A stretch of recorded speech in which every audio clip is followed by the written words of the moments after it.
This is 20 Minutes of Impact from the United States Energy Association Power Sector Podcast, sponsored by Energy Hub. I'm Herman K. Trabish. I've covered the power sector since 2006, and I currently report for Utility Dive.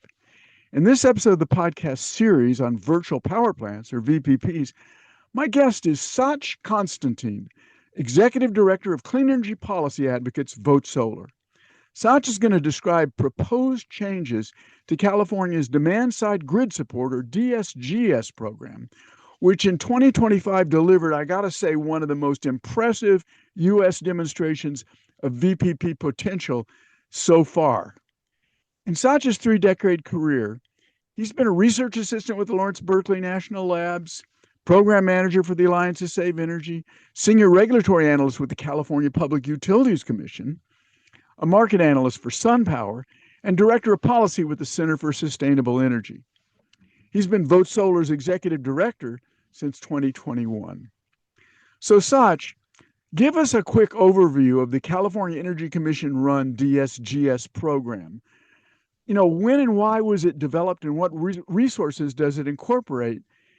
Tell us a little bit about what I mentioned before, that what it achieved last year in its test, and tell us why the CEC now wants to reduce its funding and modify it. Sure. Well, Herman, first of all, thanks for having me on and for that very generous introduction. This is a topic that is near and dear to me, as you could probably tell from that experience. The demand side grid services program, the DSGS program, was created in 2022 as part of California's overall strategic reliability reserve. And it was designed to pay customers and aggregators for incremental load reductions during extreme events. And so it launches first as an emergency load reduction option during that September 2022 heat event, when we were facing extreme temperatures and grid peaks across the board. And then since then, it has expanded now into four distinct options, or related but distinct options. That includes a market integrated demand response program, a market aware storage virtual power plant program, or VPP program, and a load flexibility VPP. And it has right now nearly 500,000 participants, 448,000 participants. It has produced, to your point about how successful it's been, it's produced over, it's enrolled over a gigawatt of capacity from clean resources. And according to the CEC, it includes the world's largest storage virtual power plant. All really laudable achievements. Right now, California has one of the largest and most successful VPP programs in the country in the form of the SGS, right? It's part of us proving the case that solar is an affordable and directly applicable option to the issues that the grid faces. I think I want to get to one point that you kind of skipped over in mentioning how much potential, how much it signed up and so on. Last year, it really proved itself. I think it was last July, they did a test event, and it just knocked out of the park the ability to provide resources at the peak demand period, didn't it? That's right. It has demonstrated the ability to bring us from inside the reserve margin, where the grid is redlining across all the dashboards that we see, to bring it out of that state into a more normal operational state. And that is a huge function. That's something that we pay a lot for, to have standby services to bring that down, those peaker resources that we have. And this is a way to incorporate continuously functioning community-based resources to achieve that same need for the grid. And that's an incredible opportunity. And it really did, as you said, proved out initially during that 2022 heat peak, and then again last year, and continues to just show its effectiveness, even though it's currently a pilot. Yeah.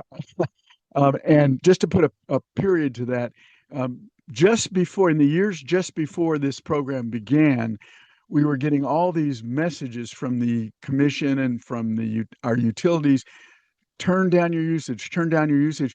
But this is sort of, it hasn't changed that completely, but it showed that that's not going to be so vitally necessary anymore because there are businesses that do this now that turn down their usage during these extreme heat periods, right? That's right. The aggregators and the individuals who can participate in these programs and in related programs, but the DSGS is the primary way to bring real capacity in. Um, they operate based on pretty simple signals from the grid. Um, this is, as I said, the sort of leading example of it across the country, and the Brattle Group had a study which showed that about $2 of benefit accrue to ratepayers in the grid for every dollar spent on the DSGS program, and that's a huge So, margin, right? When we see that kind of savings available from a program like this. so why the changes? Why is the Yeah, CEC talking about reducing funding and changing the program? I mean, I know it has to do in some ways with a budget problem, right? sure. The state budget problem, right?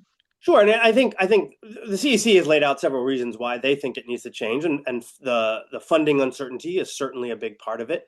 There have been some lessons learned on incrementality, right? How do you count the benefits of this program, and how do you ensure that the program rules, the clarity on the program rules as we head into the 2026 season, especially this heat season, so that they're clear and participation is encouraged in the way that is most beneficial. What I am concerned about, if I can be frank, is that uh, success is not just about getting those megawatts enrolled. It's whether this program, the DSGS program, is producing resources that utilities and the system operators they can trust like a power plant. And so, in the proposed changes, what the PUC is emphasizing is the reliability, the flexibility, and the sort of sandbox learning. That's all good, but it's not really capitalizing on making this a bridge to a permanent market integration. This is really important because this is no longer just an emergency tool. This is not just for that absolute peaking event. This is a way we can bring costs down across all of the most expensive hours through the year. It's a test case for whether distributed energy resources, these virtual power plants, can really become part of the core grid resource stack. Okay. We're teaching California customers how these property sited batteries can really be a dependable part of the mainstream resource mix. And for us at Vote Solar, once you've got those batteries there, you have a prime opportunity to fuel those batteries with affordable, flexible solar, right? And so that to us is the real nub. How do we make this into more of a market-facing, market-oriented program? If we're only thinking about budget constraints and about measurement and incrementality, we risk trying to control the cost and improve our accounting precision, but then slowing the very market that we're trying to build, slowing the very opportunity to drive costs down that we have exposed with this program. Well, let's talk about some of the changes that they're talking about, because as I read them, a lot of the proposed changes are going to undermine the ability to show regulators and utilities the value of the program. So, one of the first ones I want to ask you about is fair compensation. Fair compensation is absolutely critical to the viability of a VPP. The customers don't want to participate unless they're going to get something out of it. And the CEC wants to alter the compensation, especially for that. You mentioned four options. I think it's option three, the market aware storage VPP option, which is Yeah. the one that has produced the best results. How do they want to change the compensation? And is that going to work for VPPs? Well, let's talk about what the proposed changes are, and then we can talk about what is working, what might Okay. work about that, and what might not. There are really four big things that they're proposing for the option three compensation. And I think you're right. That's really where we're focused at the moment. It's where the most impact would be. So number one is it reaffirms that it's paid as a performance-based capacity payment. It also wants to keep that monthly capacity price um, table. They want duration, and it has the 30% bonus for 2025 and 2026. And then it sets a fixed funding pool for that whole option. That's the third thing that it does. So it kind of constrains the budget. And then instead of just paying for uncapped performance, it caps each provider's maximum payment. So there's an allocation method based on the October compensation shares, and it's separated into residential and non-residential. So Am I right? there's another thing that it does, which is actually critical to whether it's successful or not, and that is that it limits participation to only those aggregators that participated in that month in October of 2025. So I mean, it sounds to me like what you're essentially saying is that all of that is going to be not going to inspire people to want to participate. Am I right about that, or am I overlooking something? No, I think that's exactly right. This is a budget discipline proposal. It does make it very predictable for incumbents, aggregators already in the mix, but it's really not designed to expand the market or to explicitly reward the attributes that, for example, a solar charged VPP, which might not have been participating in October, but would now be up and running. They're not going to be encouraged, and in fact, even allowed under this proposal. So it's great if the primary goal is to work within that constrained budget, and have a really controlled structure, the fixed funding, the capped allocations, and the measured performance. And it still does reward capacity, which is what we want, right? We need that capacity on the grid. That's the general principle. And I think it's smart program design to have the residential versus non-residential funding separated, so you don't have one side dominating the other. But I think, first of all, capping payments on the October shares, sure, it makes sense, but it's not really very forward-looking. The incumbents get favored. Newer resources, newer providers are going to find it difficult to get to scale in 2026, and by basically eliminating all those new market entrants, you are not expanding the market at all. I'm also concerned that it's sort of narrow thinking on just the battery performance instead of trying to assign compensation for the fuel for those batteries. Right? Where is that coming from? Is it coming from a clean, flexible, inexpensive resource, clean charging, or other things? Also doesn't really measure multi-day readiness, which is, we can talk about when we talk about the testing. We're going to get to that in a minute, but I want to back out from the details here for just a minute, Sach. It seems like this is all very penny wise and pound foolish, because what I'm fairly sure of is that these VPPs help shave the peak demand period, which means that utilities don't have to build new infrastructure to meet rising peak demand. So that means that everybody's rates are lower, the utilities costs are lower, and everybody makes out. And yet the changes are sort of undermining that by saying, well, we can't meet this immediate budget issue. Am I saying that right? Does that sound right to you? That does sound right. And look, I don't want to underappreciate the need for a government agency to stick within budget. That is important. Sure. It's a big deal. But I think we can modify this so that the signal that it's sending is not, hey, we're staying in pilot mode. We're really going to just focus on spending this pot of money and getting this measurement and these participants, to say, this is working. This is a great example of how this can work. We may be budget constrained right now, but the fact is that we can generate savings. This is a program that invests in California, that provides us with more opportunity. We don't want to systematically undercount the performance of the existing participants or any new participants. And we really don't want to prevent new entrants from coming into the space, because we have limited time to meet that rising peak demand, whether it's from electrification of vehicles or buildings or data centers or just growth in the economy and the electrification overall of the economy. We don't have a lot of time to be stuck in pilot mode. We have to think about what that market transition looks like. Right. Here's a quick note from the sponsor of our series of podcasts about virtual power plants, Energy Hub. What if everyday devices had the potential to strengthen the grid when it's needed most? Energy Hub helps utilities turn that potential into dependable capacity by coordinating thermostats, EVs, batteries, and other devices so they work together as virtual power plants or VPPs that respond to grid needs in near real time. Energy Hub's latest white paper lays out a maturity model for VPPs that can be planned and dispatched with the same confidence as conventional plants while being 40 to 60% less expensive to build. That's why more than 160 utilities across North America partner with Energy Hub to manage over 2.5 million devices that provide 3.4 gigawatts of flexible capacity. Read the white paper and discover what VPPs can do for your grid at energyhub.com.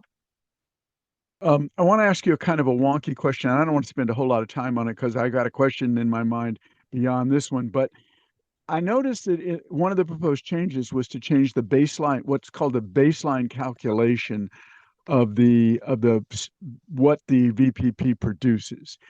And it seems to me that again, it undermines the clarity of the value of the VPP, because if you start with that baseline, then you know what the incremental additions to system capacity are when the VPP goes to work.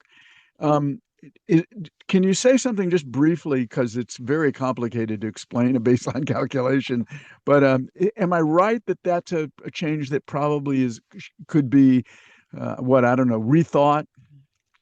Yeah, I mean, I think Herman, you're spot on. This is one of the critical issues in the whole proceeding. How do you set that baseline? And this has been a recurring issue with the aggregator, the virtual battery programs that we've had, with the demand response programs. I'm a participant, for example, in Ohm Connect, and setting that baseline really matters because the resource was showing up. We know the resource was showing up, whether it was demand response or battery dispatch, but the baseline could mean the difference between getting paid for showing up or having to pay for showing up. And that is a massive, massive uncertainty for businesses trying to enter into this space. So absolutely critical. They want to move. So the draft changes want to move option 3 to a measured baseline. And then also there's some technicalities around the resource type, stationary export only, and others that are quite complicated. We can get into that if you want, but you are right. This is how you're going to decide what you pay, whether the VPP is providing real incremental capacity or it's just shifting load around that might have happened anyway, right? And it's so hard to tell that. We need to have a dependable, reliable way for a VPP provider to know that when they show up with their resource, they can get paid for it. It has to be above the baseline. So there's a broad protocol here. That's the load impact protocol. And it's just establishing the causal relationship between the resource that you're dispatching and an impact on the grid. So that's really important. If it's too low, you're going to overpay. If it's too high, you're going to undercount real performance, and we're going to stymie the market. And I think that's the problem. If you use the baseline that's being proposed, and this is the key point here, the baseline that's being proposed is the sort of 3 highest discharge days in a row. That's not typical behavior. So if that's your baseline and it's way up here, the sort of highest level of performance, then a lot of performance is being left on the table that is simply not going to be counted above that baseline. So that's going to make it look like they haven't done anything incremental. They haven't discharged, but they are responding to grid events on a constant basis. So I think that's the danger that we're worried about. It's the question here is really not a technical, are they performing? Because we know they're performing. We know they are. It's whether they can be counted on to quickly replace the traditional peaker power plants, the traditional resources that supply this service, this peak reduction service at a very high cost. This is a much more moderate way to do it, but you have to set that baseline right. Yeah, that's the last question I want to get into, Sach, and you touched on it before. They're talking about last year they used a single test event. It was a 1-day, 2-hour test event. What can you perform in terms of reducing demand when it's very, very high during the summer? Now they're switching this year to this 3 days of test events. I know it's important to show that when you've got a bunch of customers promising to turn down their thermostat 1 degree or half a degree, or let some of their energy out of their batteries to help the state power system function, that over a period of time, they're liable to get tired of responding. And I know that you need to know exactly what the participation resilience is. But is there a better way than these 3 consecutive days of test events to do that? Well, I believe the draft allows the CEC to require large aggregations to test on different days. So first of all, you don't want to do all of the testing on the same 3 days. So that's one piece. That's great. And it is a good test of endurance, but you nailed it, Herman. It's not about the resilience of those customers and these resources showing up on multiple times and over the course of time. You could look at multi-hour events. You could look at multiple times per year, and include 3 days, because you do want to know which resources have that kind of endurance. And again, this is where Vote Solar thinks a battery attached to solar is going to have natural endurance, especially during heat waves, right? The sun is shining. That's precisely the issue. So we can recharge those batteries regularly across a 3-day period. But for all the other resources and for all the levels of performance that we have, multi-hour events and allowing for multiple days across the year is still going to test both the efficacy of the program and the reliability and resilience of the customer base, of the participants in the program. So CAISO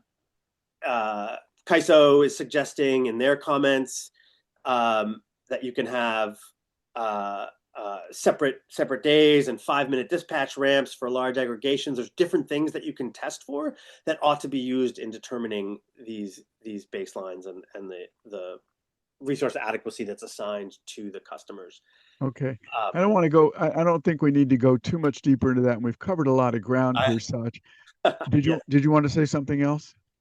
No, I think you're right. We got it. It's a defensible reliability test, the 3-day test, but it's not the only thing that we should be looking at. Right. And I just want to add one more thing before I close out, which is that a lot of people don't understand how sophisticated the aggregators can be through their software in managing these things.